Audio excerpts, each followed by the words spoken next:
Live, the news you count on. NBC2 News at 11.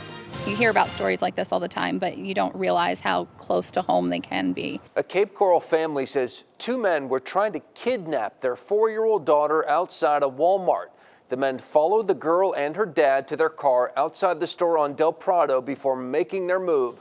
Thanks for watching NBC2. I'm Peter Bush. And I'm Brenna White. Thanks to Dad's quick thinking, the little girl is okay tonight.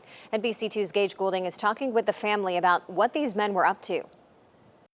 Best case scenario to the worst situation. It's what gives these hugs a little more value today. 4-year-old Charlotte came to the Del Prado Walmart with her father. He's a local emergency responder who didn't want to speak on camera to protect his job. When they got to the store, Kelly Moore says her husband noticed something that stuck out. He noticed two guys walking around the parking lot, looking in cars. He double-checked to make sure his SUV was locked and then went about his day. But when they came out of the store, that's where he met those two guys again. This time as Charlotte was getting in the car. I was looking at my buckles and buckling up. Out of the corner of his eye, he saw one of the men walk right up to him. And over his shoulder, the other man coming from the other direction, boxing him in. He told him to back up and get away. The guy didn't listen, and his accomplice didn't either. The man onto the right side of him was coming so close that with his shoulder, he pushed him out of the way and nudged him to, back up. All of this while Charlotte was inside the car, thankfully locked in by her fast-thinking father. I just buckled up and I didn't even notice. They drove home, but not before calling Cape Coral police. Kelly had no clue until she saw her husband walk in the door. He was visibly shaken. I'm afraid that they were trying to take her. You hear about stories like this all the time, but you don't realize how close to home they can be. Cape police responded, but Kelly says they were told they're limited on what officers can do here. Without an actual crime,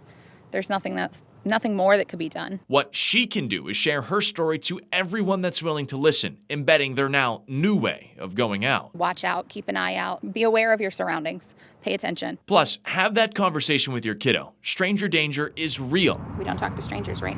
Take up Charlotte's advice if a stranger ever comes up to you. Run away. Reporting in Cape Coral, Gage Goulding, NBC2.